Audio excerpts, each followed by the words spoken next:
Bisa. Oke, bismillahirrahmanirrahim. Assalamualaikum warahmatullahi wabarakatuh. Waalaikumsalam warahmatullahi wabarakatuh. Ya, ketemu lagi di podcast NSU Entertainment. Kembali lagi dengan saya Naura Meriska, mahasiswa PPLSP di SMK Nur Syafil Ummah. Nah, hari ini saya nggak sendiri nih. Di sini sudah ada Bapak. Boleh perkenalkan diri dulu, Pak? Oke, terima kasih Bu Naura. Oke. Nah, perkenalkan, nama saya Angga. Di sini saya sebagai operator. Oke, Pak Angga sebagai operator di SMK Nur Syafil Ummah. Ya. Nah, sebenarnya kita sama-sama operator sih, cuman iya beda. gitu? Iya, Serius? Cuman Oh, Bu Naura ternyata operator juga. ya, saya operator juga di Oh. SDN 1 Nagri Kidul gitu. Kirain nggak sambil kerja, jadi kuliah sambil kerja dong. Iya, betul. Menyelam sambil minum air gitu ya. Benar. Nah, kita di sini mau ngobrol-ngobrol santai aja sih, Pak, tentang dunia peroperatoran gitu ya. Nora jadi pengen tahu gimana sih perbedaan operator di SD sama operator di SMK. Nah, tapi sebelum ke situ, seperti yang udah kita ketahui ya, bahwa SMK Nur Syafil Ummah ini adalah sekolah yang bisa dibilang mati suri gitu. Iya, benar. Sekolah yang sudah pernah hidup tapi sempat tutup dan buka kembali di tahun 2020. Iya. Nah, Pak Angga ini masuk ke SMK Nur Syafil Ummah di tahun berapa sih? Apakah dari awal ketika tahun 2020 atau gimana? Boleh mungkin ceritain? Saya mulai bergabung itu kalau nggak salah di tahun lalu sih, di bulan Juni tepatnya, Juni 2021 kalau nggak salah. Sebelumnya kan saya emang menggantikan operator yang sebelumnya resign itu Bu ya. Iya. Nah, awalnya sih bisa gabung ke sini pun ya pertama emang saya jadi pengangguran ya, masih nganggur gitu ya, belum dapat kerjaan lagi, masih nganggur. Nah, kebetulan adik saya kan guru di sini nih. Iya. Nah, sempat nawarin, mau nggak jadi operator di sekolah? Terus kan saya nanya dulu nih, jadi operator maksudnya operator di sekolah seperti apa? Iya. Ibaratnya emang nguruskan data-data di sekolah wes nah gitu. Nya lebih terperinci nama ke lamun misalkan dijelaskan di kepala sekolah lah gitu. Oke lah. Singkat cerita kan saya ngelamar lah ke sini. Nah, setelah lamaran masuk kan selang beberapa minggu dapat panggilan buat interview kan. Iya. Terus datanglah ke sini buat interview langsung dengan kepala sekolah. Ya biasalah ditanya interview seperti apa sih, pasti ya gitulah, singkat cerita. Nah udah aja suruh nunggu, nanti kalau misalkan emang ini mah nanti saya panggil untuk langsung kerja. Oke. Udah nunggu. Nah selang beberapa lama ya nggak tahu ya, saya juga lupa lagi nih, intinya mah pas adik saya tunangan Ya. Nah kan kebetulan yang dari NSU itu pada hadir ya, pada datang. Nah pas itu tuh saya ketemu lagi sama Pak Ade kan. Iya. Pak Ade langsung bilang, Pak Angga, besok datang ya ke sekolah. Waduh, cek saya deh. Kondisi kan saya masih ada acara keluarga tuh. Iya. Dan keluarga saya itu baru pulang tuh 2 hari setelah acara itu. Nah, sedangkan saya kan nggak bawa kendaraan, bareng-bareng jeung keluarganya naik mobil. Nah, karena saya tadinya nggak mau ngecewain Pak Ade karena udah disuruh kan. Takutnya kalau misalkan saya nggak datang di hari itu, kesempatan saya hilang gitu, Iya, Bu. betul. Nah, udahlah. Saya coba minjem motor ke saudara saya kan. Nah, dikasih. Ya udah. Di hari itu saya langsung pulang ke Purwakarta sendiri naik motor. Dan ngejar biar besok bisa langsung datang ke sini. Nah, singkat cerita, besoknya pagi itu saya datang ke sini. Datang ke sini ternyata di sini tuh baru ada satu orang, Bu Dewi. Tuh, Bu orangnya Dewi. tuh ada tuh. Oke, Bu Dewi berarti emang kuncen dari Iya, dulu kuncen. ya. Kuncen sekolah. Saya datang ke sini tuh pertama ketemu Bu Dewi. Ya. Nah, saya Belum kan kenal itu sama Bu Dewi. belum kenal. Nah, disuruhlah masuk sama Bu Dewi. Sempat ngobrol dikit-dikit kan sama Bu Dewi sambil nunggu Pak Ade datang sih, kan Pak Ade belum datang. Nah, setelah Pak Ade datang, dipanggil lah ke ruangannya buat ngobrol lagi, bla bla bla lagi itulah. Intinya man dikasih tahu lah saya nanti tugasnya tuh seperti apa, dikasih tahu nanti saya tuh ngurus dapodik. Saya aja nggak tahu dapodik itu apa Pak, kata saya. Iya. Data siswa, data sekolah, intinya itu aja katanya. Nanti nanti pun saya disuruh ketemu sama operator yang lama. Kan si laptopnya masih di operator yang lama ya, laptop. Serah terima. Nah, saya tuh janjian lah, dikasih nomornya sama Pak Ade kan, janjian. Ya saya janjian di luar, ketemuan di luar sama operator yang lama itu, namanya Nunu dulu tuh. Namanya Nunu, saya ketemuan di luar, dijelaskan lah sama si Nunu ini. dasar-dasarnya seperti apa. Iya. Tapi dah anggernya dijelaskan mah babarian poho. Jadi inti nama setelah saya benar-benar resmi jadi operator, udah serah terima laptop gitu ya sama Nunu. Udah lebih ke otodidak sih Bu. Otodidak. Kita belajar sendiri, Iya, iya. bener. Ya lari-larinya kalau misalkan saya nggak tahu, saya lari ke YouTube. Soalnya di YouTube aja banyak lah tutorial apa-apa gitu kan. Nah terus saya tuh sama Nunu pun dimasukkan ke grup operator khusus SMA dan SMK. Nah, Sekabupaten. iya sekabupaten Purwakarta. Di situ pun saya banyak nanya juga sih, banyak nanya, banyak kalau emang ada yang emang saya nggak paham gitu kan, saya nanya ke mereka dan alhamdulillah respon mereka tuh ya bagus. Mereka mau Bu buat ngajarin kita lah yang masih awam gitu. Gitu sih ceritanya kalau untuk Berarti Pak awal Angga ini mulanya. belum 1 tahun ya jadi operator. Belum. Ternyata belum. lebih dulu saya yang jadi operator. Nah, berarti kan kalau gitu saya kan harusnya banyak belajar sama Bu Naura nih. Enggak sih. Pak Angga pasti lebih jago gitu. Ah, enggak, saya juga sama Bu masih belajar loh Bu. Sampai sekarang saya masih belajar, masih banyak gak bisanya lah. Sama Gitu, Bu. saya juga gitu. Nah, berarti kan Pak Angga ini di dunia industri sebelumnya. Iya, saya Berapa tahun, sebelumnya di dunia industri. Berapa tahun? Saya di dunia industri itu 10 tahun. 10 tahun di dunia industri. Sampai akhirnya memutuskan untuk di dunia pendidikan. Iya. Yang bisa dibilang dunia pendidikan ini kalau masalah finansial ya. Kalau berbicara masalah finansial kan ya pasti jauh lah sama industri Iya sih. sebelumnya gitu. Jauh Bu, jauh. Kenapa akhirnya Pak Angga memutuskan oke, akhirnya masuk ke pendidikan aja? Nah, mungkin saya cerita dari pertama mungkin kenapa saya bisa berhenti dari dunia industri ya. Iya. Kayak pabrik gitu kan. Pertama, saya tuh korban PHK yang dikarenakan si corona ya. Brengsek ya sebenarnya si corona teh ya. Coba ibarat temannya banyak yang di PHK. Ya. Jujur dari berapa ya? 100 berapa mah karyawan di pabrik saya yang kemarin itu yang disisain 30 karyawan aja. Sisanya di 30. PHK semua itu. Di PHK semua. Ya saya juga nggak bisa nyalain perusahaan Iya. sih. Cuman kan Karena kondisi ya. karena kondisi juga. Cuman dulu itu pas saya di PHK, kalau saya boleh cerita sedikit namanya, harusnya orang yang di PHK itu dapat pesangon kan? Iya. Itu udah diatur sama undang-undang. Saya cuma dapat pesangon itu 1 juta, rata semua 1 juta. Itu benar-benar ibaratnya kebangetan. Iya. Bayangin 1 juta untuk pesangon karena di PHK. Nah, sempat kan orang-orang yang sama kayak saya di PHK itu coba lapor ke Disnaker. Nah, cuman pas kita lapor ke Disnaker, ternyata nggak tahu dari mana nih. Manajer perusahaan tuh tahu kalau kita ngelapor. Tapi saya nggak tahu nih siapa nih yang ngebocorin info ini. Si manajer itu malah bilang seperti ini. Kalian mau laporin perusahaan ke Disnaker, silahkan laporin. Silahkan laporin. Coba aja, bakal diproses atau enggak. Ternyata nggak bisa diproses Bu. Saya nggak tahu kenapa. Ya kalau misalkan saya suzon ya. Kalau saya suzon mungkin ada orang yang emang udah dipegang nih di Disnaker sama perusahaan.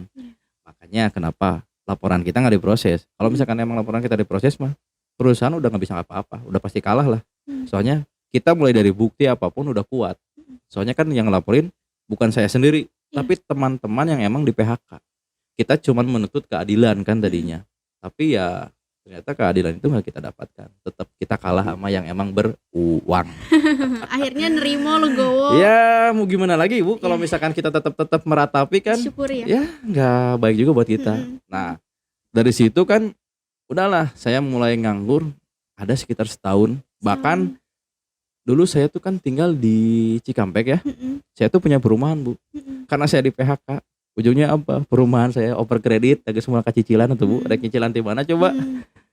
Saya over kredit. Untungnya saya istri kan punya tanah di Ciganea. Ya udahlah, dengan uang seadanya coba kita bangun rumah. Mudah-mudahan santena bisa sampai kayuhan lah inti nama gitu. Dan alhamdulillah dengan kayuhan senajan sampai sekarang jujur Bu, rumah saya belum beres. Tanya Bu Dewi yang udah pernah ke rumah saya. Rumah saya tuh luarnya masih hebel. Cuman dalamnya ya udah rada rapi lah, walaupun ada beberapa yang emang belum rapi. Dah kumaha tuh Bu, keterbatasan biaya memaksakan untuk bikin rumah. Kalau nggak seperti itu saya nggak bisa punya rumah Bu. Nah itu mah Mohon maaf nih Bu, cerita Iya, tentang nggak apa-apa, nggak apa-apa. saya dulu ya. Nah, dari situ kan saya nganggur tuh. Nah, masuklah saya ke dunia pendidikan, ke SMK NSU kan. Saya kerja di sini. Awalnya sih jujur, saya berat. Berat tuh apa ya, itu di finansial Bu. Saya tuh kan punya tanggungan anak istri. Iya.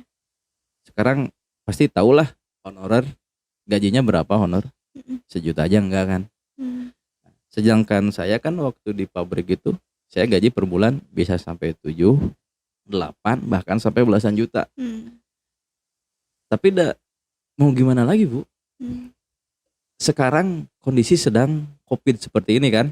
Banyak orang yang emang nyari kerjaan, nyari kerja itu susah. Makanya ya udahlah, saya mah sekarang berusaha untuk bersyukur. Syukuri aja apa yang ada sekarang gitu. Ya lagu masih Bu. Syukuri apa yang ada gitu ya. Nah, jadi kan pelan-pelan saya coba bertahan. Ibarat mah neguhkeun hate mau paling rada hese mah.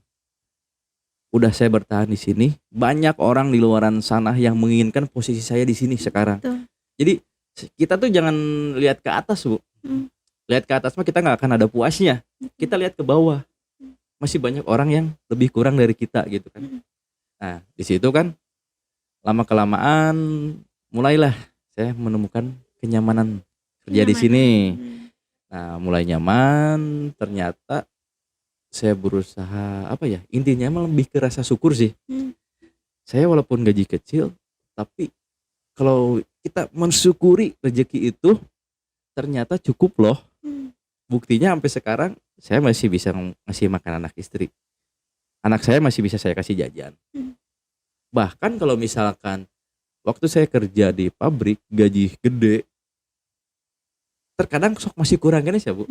Kadang si uang teh habis teu puguh teh ya gitu. Bayar itu, bayar ieu, pakai itu, pakai ieu. Berarti kan di situ mah saya berpikir teh bener, baik lagi ke rasa syukur. Berapapun nominalnya, kalau kita tidak bersyukur nggak bakalan pernah cukup. Tapi kalau misalkan kita bersyukur, pasti cukup. Di situ sih saya dapat pelajaran itu dari sekolah. Nah di sini juga saya mulai dapat kenyamanan, mulai dari kayak apa ya? Kalau misalkan di pabrik dulu quality time sama keluarga jujur kurang sekali, nggak ada. Contoh misalkan saya berangkat itu pagi, anak masih tidur.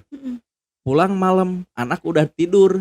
Kan saya pengennya tuh kalau misalkan saya pulang kerja itu bisa main dulu sama anak kan. Itu sebenarnya obat buat lelah saat bekerja itu.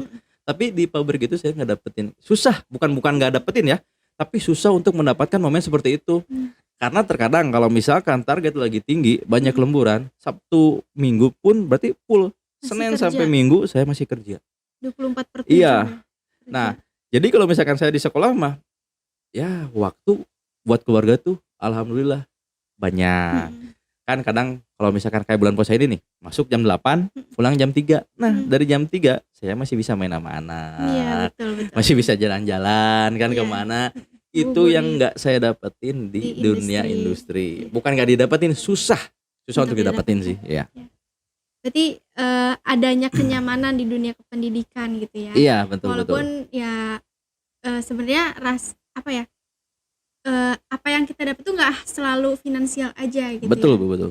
Itu yang Pak Angga dapatkan dan akhirnya Pak Angga dari 10 tahun di dunia industri nyaman nih akhirnya di dunia kependidikan. Nah sekarang masuk ke tentang operator nih Pak. Boleh.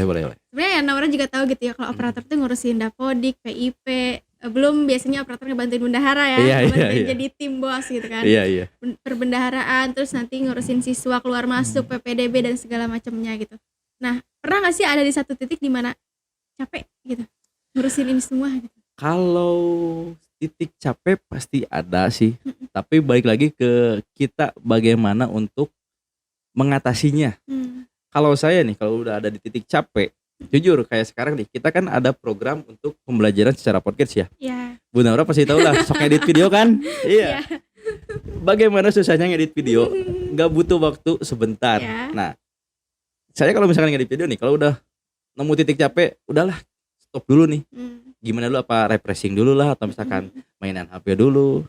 Intinya sih ngembaliin mood. Oke. Nah, kalau misalkan moodnya udah kembali, udah naik Mm-mm. lagi, baru Balik kerjain lagi kerja. seperti Oke. itu. Berarti Gitu. nggak memaksakan harus beres nih jam segini harus terus di-push gitu, enggak ya? Enggak juga sih, soalnya kan dari kepala sekolah juga nggak bener-bener nuntut misalkan ini nih harus selesai sekarang atau ini nih, Oh enggak enggak, sih. Kalau alhamdulillahnya ya. iya, Pak Ade kan emang orangnya kalau menurut saya pimpinan yang menurut saya ya, nggak tahu kalau menurut yang lain. Mm. Pimpinan yang paling baik menurut saya mah. Kenapa? Soalnya saya pernah beberapa kali gonta-ganti pimpinan kan, belum nemuin pimpinan yang seperti Pak Ade lah. Mulai dari baiknya, toleransinya, terus tuh apa ya, pengertiannya ke anak buah, nggak ada yang seperti Pak Ade. Bahkan kalau misalkan Pak Ade marah aja, saya emang nggak pernah anggap Pak Ade itu lagi marah loh. Soalnya buat saya mah marahnya Pak Ade itu nggak seperti orang marah pada umumnya gitu. Dulu waktu saya di pabrik, saya dimarahin pernah sampai ditunjuk-tunjuk, dianjing-anjing, digoblok-goblok. Sampai segitunya? Iya, bahkan saya dimarahin di depan umum, di depan karyawan-karyawan yang lain nih, udah pernah Bu. Sebenarnya kan kalau pimpinan yang baik itu, kalau mau memarahi anak buah, harusnya kan Personal si anak gitu ya? buah itu kan dipanggil ke ruangannya, baru marahin kan. Itu kan yang harusnya seperti itu. Tapi ini mah enggak Bu. Kalau misalkan saya ngelakuin kesalahan di situ, ya udah abis di situ dimarahin-marahinnya, diomel-omelinya. Ya sampai kata saya kan keluar semua hewan-hewan di kebun binatang, misalkan ya. Makanya kalau misalkan ada pimpinan seperti Pak Ade, makanya kenapa saya nyaman ya pimpinan aja sebaik ini gitu. Yang saya rasakan, nggak tahu kalau yang misalkan yang lain ya. Itu sih Bu. Jadi nggak terlalu memaksakan juga gitu ya. Iya. Nah, berarti pasti ada banyak sukanya pasti ya. Suka dan dukanya. Gimana tuh suka dukanya selama menjadi? Kalau suka dan duka sih ya, kalau saya ya banyak sukanya Bu. Banyak sukanya. Iya. Dukanya nggak ada? Ya mungkin ada 1-2. Satu. Kalau untuk sukanya sih, pertama nih, BIMTEK. BIMTEK. Oke.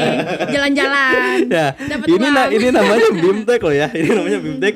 Tapi kok yang saya rasain Jalan-jalan. mana BIMTEKnya, ini mah Iya. jalan-jalan. Alhamdulillah loh Bu. BIMTEKnya cuma 10% dari waktu yang Iya, disediakan. Gitu contoh ya. kan waktu itu ada BIMTEK ke Ciwidey.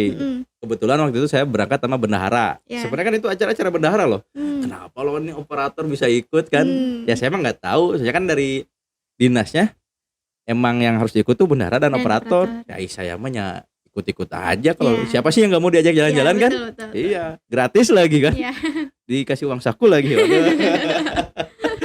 Nah, itu kan BIMTEK acaranya bendahara untuk pelaporan bos gitu. Saya lupa lagi tahap berapa ya. Padahal kalau yang saya lihat mau untuk pelaporannya aja nggak nyampe 1 jam 2 jam loh Bu, cuman bentar. Cuman ya itu jalan-jalannya. Agendanya kan waktu itu kan pertama tuh kita ada rafting kan. Terus ada apa? Malamnya tuh kita kambing guling loh Bu. Buset. Enak gak? Asik ya? Asik banget. Asik, Nah, mungkin itu salah satu sukanya sih. Iya. Kalau dukanya ya mungkin namanya juga di dunia pendidikan ya Bu ya. Mungkin kalau dukanya mah di saat misalkan gaji belum turun sih. Kan kadang suka ada keterlambatan. Itu pun bukan karena sengaja sekolah bikin gajinya jadi terlambat. Cuma kan ada 1-2 hal yang membuat itu jadi terlambat. Cuman sampai sekarang sih kalau lihat dari Pak Ade itu, dia tuh kalau untuk memenuhi hak anak buahnya, dia paling terdepan Bu. Bahkan kalau yang saya tahu mah kayak yang misalkan udahlah saya mah jangan dulu gajian, yang penting mah yang lain dulu yang gajian gitu. Nah itu hebatnya Pak Ade, seperti itu sih. Jadi banyak sukanya ya. Banyak sukanya suka dibanding dukanya gitu. Apalagi kalau udah BIMTEK, apalagi BIMTEK kan setahun bisa dilaksanakan lebih dari 2 kali ya. Mungkin yang saya tahu mah setiap pelaporan ya Bu Dewi ya. Benar kan? Ya, setiap pelaporan Jadi itu Bu pasti Dewi dan Pak Angga selalu BIMTEK. jalan-jalan. Ya ibaratnya mah kita mah udah jadi lah mau Bu Dewi ke dia, saya ikut ke dia. Jadi bayangannya Ya, ya. kalau saya ke sini, Bu Dewi ikut ke sini Oke. nih, gitu Jadi, sih.